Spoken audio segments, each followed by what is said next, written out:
How do you know what race somebody is? Normally, we would do this as a class discussion and I would have you shout things out and I would write them on the board.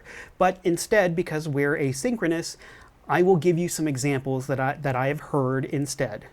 Now, people usually say things like hair texture. Some people have curly hair, some people have straight hair, some people have coarse hair, some people have fine hair. Hair color. We associate red hair with certain people. We associate black hair with certain people. Skin color. Some people have warm undertones. Some people are very pale and some people are very dark. Height. Some people are very short. We associate that with certain people. We associate tallness with certain people. Musculature. We associate long, thin builds with certain people and shorter, more squat builds with other people. Eye color. Some people have brown eyes, some people have blue eyes. Eye shape. Sometimes we say long, narrow eyes. Sometimes we say wide eyes. We might even say almond-shaped eyes. DNA. Our genes, our genetic makeup. Right? So these are all considered biological traits. But here's the thing, none of them can actually tell you what race somebody is. And even if they could, how many of them would have to be consistent to tell you what race a person is? Would it be one or two of them? Which one? Which two? Would it be half of them? Would all of them have to line up?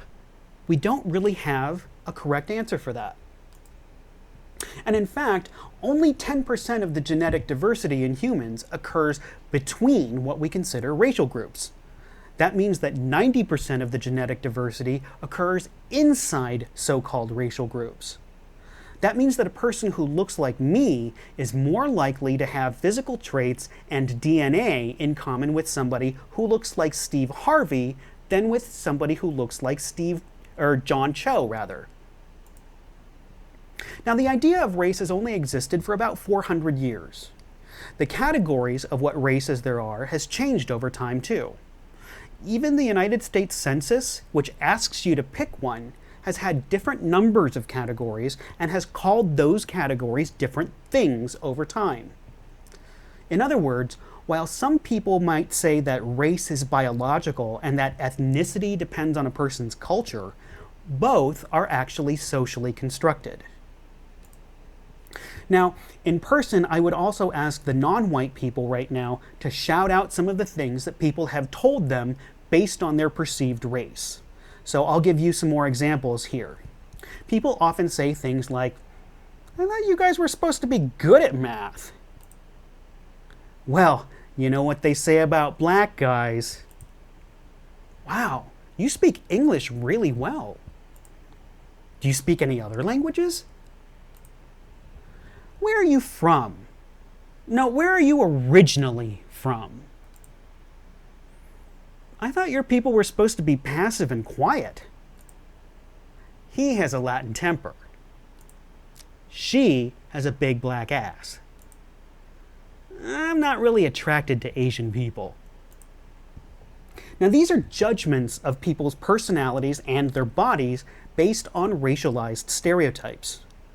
These are hurdles that most white people do not have to deal with. So even if you're white and you may have grown up poor, you still didn't have to hear these things, and you don't have to talk about them if you don't want to, which is one of the key privileges exercised in the Jane Elliott video.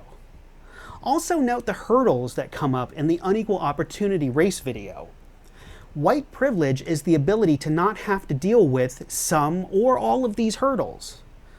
Many of them are also systemic, or institutional too, which that all means that regardless of the individuals making decisions, they could be nice people, they could be massive racists, the system still treats white people more favorably than it does non-white people. As an example, even if a university has a commitment to increasing the diversity of the faculty, if neighborhoods are still segregated by race, that means that property values differ by race. That affects how well schools are funded, and that affects educational outcomes.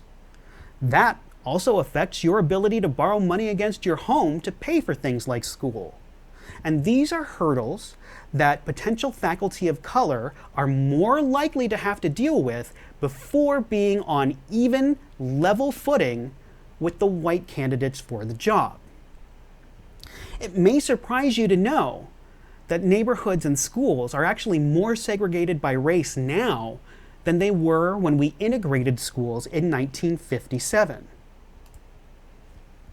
Now, when we think about race and racism, we should also remember that racism has a specific definition in the social sciences. According to Michael Omi and Howard Winant, two sociologists who have produced foundational work on race, racism is a system of domination based on racial significations and identities. In the USA and globally, this system typically places white at the top and places black at the bottom. When we consider racism this way, an act or a behavior can also be considered racist if it creates or reproduces structures of domination based on racial significations and identities. In the unequal opportunity race video, we can see an illustration of privilege. In this case, it's white privilege, which can be thought of as the absence of hurdles faced by others because of their perceived race. Now, we've seen how we can apply this model to class in the stratification video, and we'll be able to apply this model to other social relationships as well, including gender, sexuality, and religion. Now, what's more is we often have more than one social characteristic or identity. When these combine to produce special effects, we call it intersectionality. For instance, would a black woman identify more with the struggle against racism that black men face, or the struggle against sexism that white women face? Chances are it affects them differently than either of those two groups.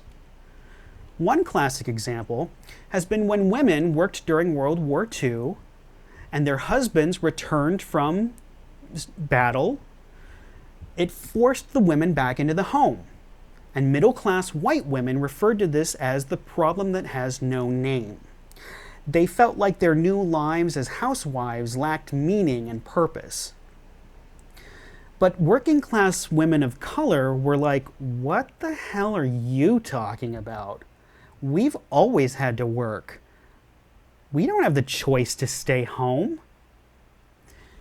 Another example is relationship preferences. According to OkCupid, the two least desired groups in the United States, that's the two groups that people swipe left on most often, are black women and Asian men. Now, why do you think that is? What narratives do we tell each other about them? In what ways do our behaviors and our words reproduce racial hierarchies? Think about it. And that's it for now. Next time, we'll talk about sex.